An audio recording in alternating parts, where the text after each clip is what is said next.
All right, so previously we configured our get method, and this is really the get all method, but it's not all the time that our client application wants to get everything. Sometimes they want to get specific data. All right, so we want to at least provide them an endpoint where they can get one country based on a particular unique identifier, in this case, the ID, right? And just for context, since we're building the API without the context of the actual client, if you saw a list of countries and you wanted to see the details of one of these countries and you clicked view, then what would happen is that it would go back to the database and get that specific country to display the specific information or details of that particular country.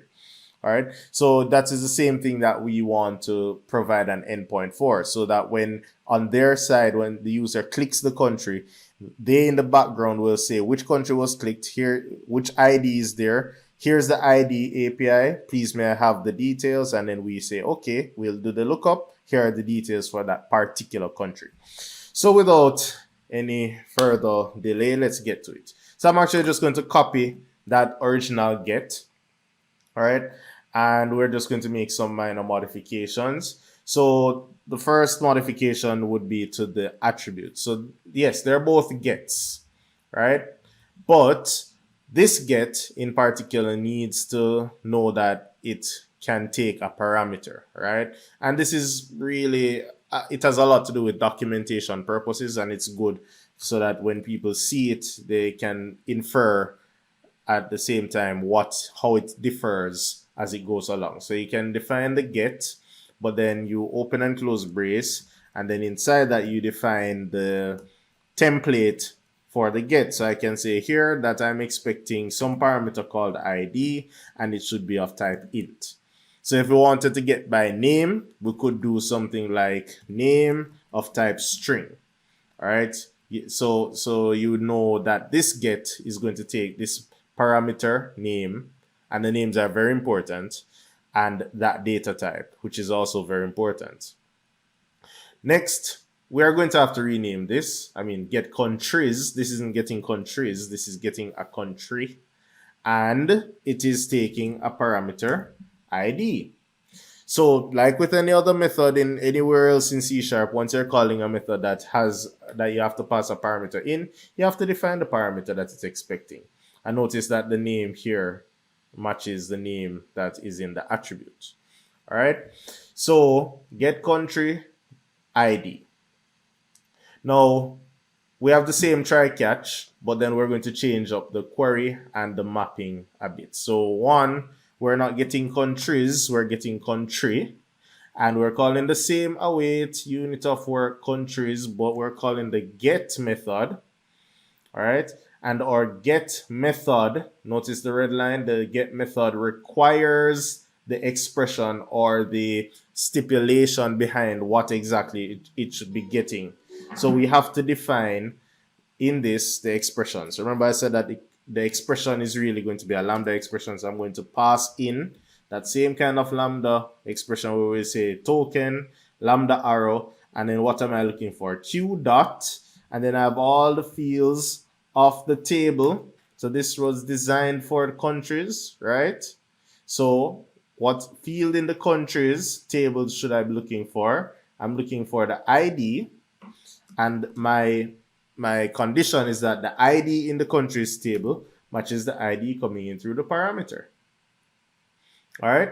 And then in the same way, I can include, because I'm just thinking about it. If you ask me for the country within the context of this, somebody clicked on the country, I figure that maybe you will want to see all the hotels for that particular country. So while looking at the list of countries, you only want to see maybe the list of countries. However, when you look at one country, you probably want to see the hotel, right?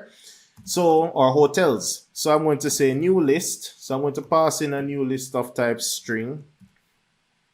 And I'm going to add to it. So this is how we initialize a list. And then we can just say that I want to include hotels. So once again, this is now going to go over to our unit of work. It's going to hit let me find the method, which is in the generic repository, and it's going to hit the get. So this is the expression, this is the includes. So it gets all the records. Then it says if there is any includes, go ahead and include whatever you need to include the hotels, right? And then we're going to look in the query, take off the tracking, and return the first or default record that matches. And default really means just return null if you can't find anything. But the first record that matches this expression. So the expression would be where q.id is equal to the id value. It will do all of that computation and just return the one record to country with all of the hotels that are available. So I'm just going to double check with my domain just to make sure that the thing is called hotels, because this has to match. Just the same way in the country DTO, it has to be hotels. All right. So now that we've done that wiring up, I'm just going to change up my mapping. So I'm getting back one country object, one object. So I'm not going to map to a list. I'm just mapping to country DTO. So that's a one-to-one mapping. And I'm just taking off the S's and fixing the plurals and the singulars just so that the code is self-explanatory. We shouldn't be calling these countries when we're only getting one, right? So I'm just trying to make sure it's readable. All right, and then we're just going to say something went wrong in the name of get country. All right, so let us take this one for a spin. So you see the gets are really straightforward, right? We did one there and we just took the code, and with a few modifications, we're potentially done with it. So let's see what. So the first thing I want to bring your attention to is the documentation. So you see API/country, and then you see API/country/ID. So that ID being displayed there is courtesy of our annotation here. All right. And then if we drill down into it, you see that they're actually saying that the ID parameter is required. No two ways about it. It's required, right? And if we say try it out, we can put in that. But I'm going to use Postman to test this one out, right? So when I say get, right, with Postman and the same endpoint and say send, I'm getting back the original get, which is getting the list. Now, when I modify this endpoint and I say /1, right, and then click send, look at what I get back. So I'm getting back only one result, and this is the ID, and it's the list of hotels, which there's only one hotel associated with hotel number one. Sorry, with country number one, there's only one hotel, but this is an array. So if there are more, then all of them will be listed under that property or attribute.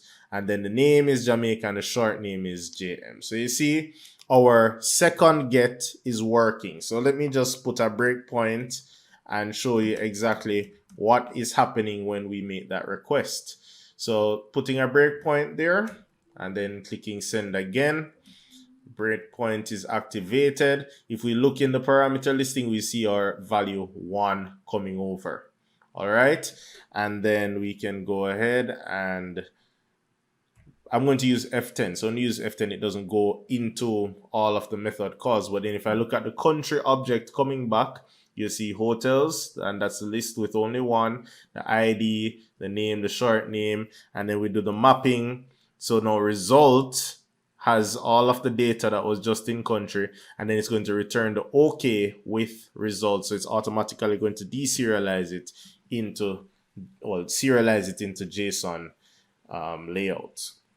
All right, and right there, we're done with our second get. So now we know how to get all, and now we know how to get based on a particular requirement.